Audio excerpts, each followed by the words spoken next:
한국의 K9 자주포가 이번엔 루마니아에 진출합니다. 한화 에어로스페이스는 지난 9일 루마니아 국방부와 K9 54문, K10 탄약 운반 장갑차 36대 등 총 1조 3천억 원 규모의 계약을 체결했다고 밝혔습니다. 이로써 루마니아는 한국을 제외하고 호주, 이집트, 인도, 노르웨이, 에스토니아, 튀르키예, 폴란드, 핀란드에 이은 9번째 K9 도입국이 됐습니다. 한화 에어로스페이스의 이번 계약은 독일과 튀르키예 등 북대서양조약기구 나토 회원국 소속사들과의 경쟁을 제치고 이루어졌습니다. 넉 달간의 경쟁 끝에 올해 초 우선협상 대상자에 선정된 이후 K9과 K10 외에 정찰, 기상관측용 차륜형 장비와 탄약 등 루마니아에 자주포 패키지를 제시한 것이 유효했다고 한화 측은 설명했습니다. 한화 에어로스페이스는 이번 계약 물량을 현지 업체와 협력해 오는 2027년부터 순차 납품할 계획입니다. 루마니아는 지난해 LIG 넥스원의 휴대용 대공미사일 신궁을 수입한 데 이어 한화의 K9까지 도입하면서 한국의 주요 방위산업 협력 국가가 됐습니다. SBS 손승우입니다.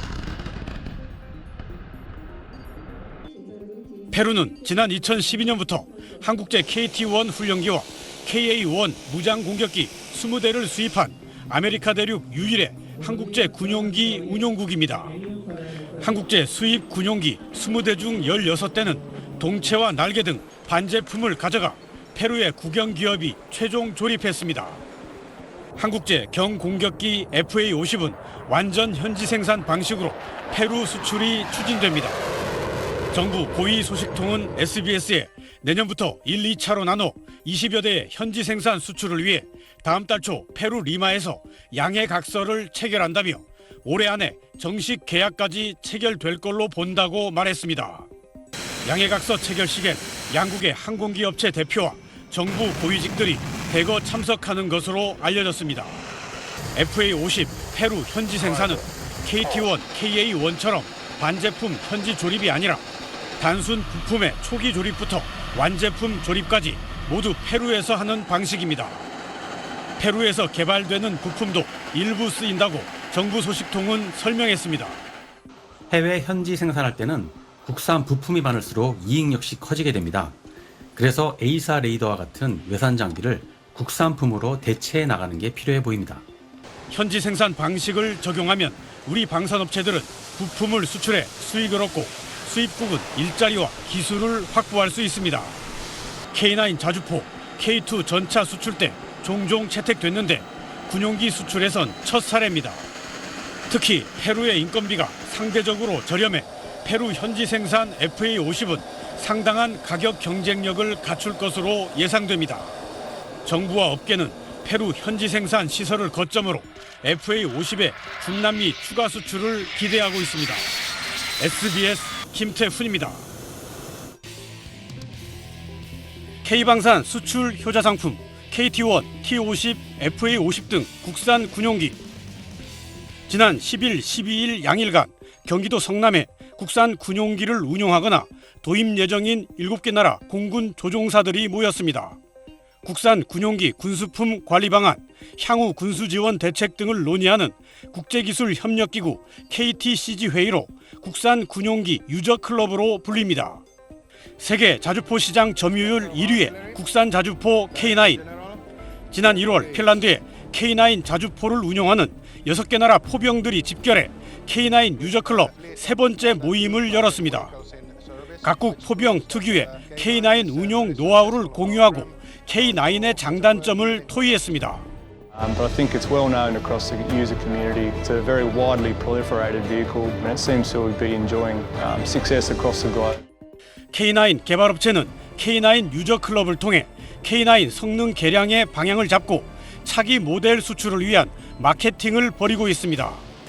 K방산이 일회성 수출에서 벗어나 시장 다지기와 수출 확대를 꾀하는 시도인데 다른 K방산 무기들도 수출국이 늘어나면 유저 클럽 운영은 필수 고려 프로젝트입니다. K방산의 다음 유저 클럽은 K2 전차가 유력합니다. K2 전차 차체, 엔진, 변속기 등을 한국제로 쓰는 튀르키예 알타이 전차의 대규모 양산이 계획되는 가운데 폴란드에 이어 루마니아 수출이 적극 추진되고 있습니다. 지난달 루마니아에서는 루마니아 국방부와 육군의 고위직들이 지켜보는 가운데 K2 전차에 기동과 사격을 선보이는 시연회가 열렸습니다. 오는 22일부터 루마니아 부크레슈티에서 열리는 방산 전시회가 K2 전차 루마니아 수출의 변곡점이 될 전망인데 신원식 국방장관도 루마니아를 방문해 K2 수출에 힘을 보탭니다. SBS 김태훈입니다.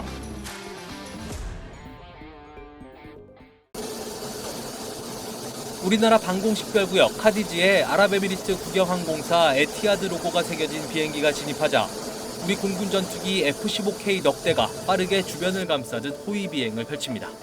28일 무함마드 빈 자예드 알 나흐얀 아랍에미리트 대통령의 국빈 방한 길입니다. 사상 첫 UAE 대통령 방문을 정부는 최고의 예우로 맞았습니다. 걷기를 즐기는 무함마드 대통령을 위해 창덕궁 산책 행사도 마련했습니다. 윤석열 대통령과 무함마드 대통령은 창덕궁 후원의 중심 정원인 부용지 일대를 함께 산책하며 한국 문화 등 다양한 주제로 대화를 나누며 친교를 다졌는데 윤 대통령은 며칠 전 직접 산책로를 걸어볼 정도로 이번 의전에 심혈을 기울인 걸로 전해졌습니다. 어젯밤 남산타워 등엔 UAE 국기가 야간 점등으로 구현됐는데 이를 무함마드 대통령이 머문 호텔에서도 볼 수 있었던 걸로 알려졌습니다.